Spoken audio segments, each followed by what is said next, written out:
Welcome to Chapter 8. Chapter 8 is on marriage and the family. Marriage is extremely important for anthropologists because marriage exists in all societies in some form or another. Anthropologists believe that there are four primary functions to marriage in society. The first is that of sexual regulation. Without benefit of legal marriage, men tend to fight over women, and that fighting is disruptive to the fabric of society. Second, marriage provides a social unit in which children can be raised to maturity. It provides for the education of children, education that comes from both male and female perspectives. In addition, it provides for the economic livelihood of children, providing the food, shelter, and entertainment they need to reach maturity in a socially acceptable way. Third, marriage is an economic unit. In most societies, males and females are trained for different tasks, and in order for the family to exist, you need somebody, usually the female, to do the cooking, the cleaning, the child care, and somebody, usually the male, to do the hunting, to do the heavy labor outside the family. Even in the U.S., women still do most of the cleaning and child care. Men do most of the lawn work and taking care of the automobiles, even though both may now earn a living outside the family.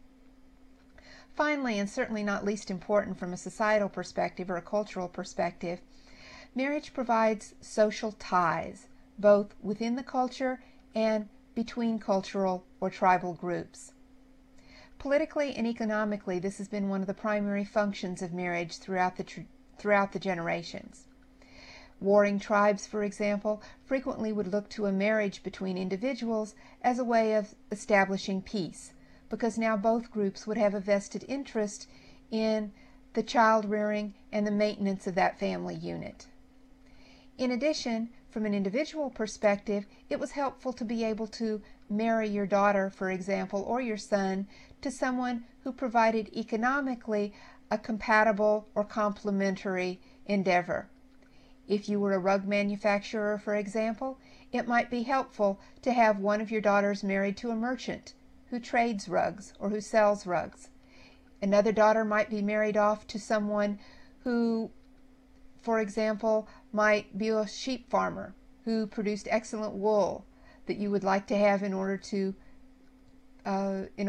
make your rugs. If you were a farmer, for example, marrying your daughter or son to someone from a neighboring farm would allow the two farms to be combined, or at least to share resources such as a tractor or a plow or fertilizer, or to share labor in harvest time or in planting time. So this was the primary function of marriage. Since marriage was primarily for these functions and not for love, arranged marriages are preferred in most areas of the world. Arrangements primarily being made by the parents, or in some cases by the society or by the culture. Arranged marriages, although they're preferred, don't exclude the fact that love marriages also existed in most societies. Love marriages tend to be more volatile, particularly since they tend to be between younger people who may confuse love with infatuation or lust. Also, love marriages may take into account the needs of the individual, but they seldom consider the needs of the group. Arranged marriages may take a mild form, where you ask for someone's hand in marriage or ask for permission or are allowed to object at the time of a wedding ceremony. Or they may take a more serious form in which the individuals involved may not even see each other until after the wedding ceremony is over. Again, arranged marriages are usually preferred.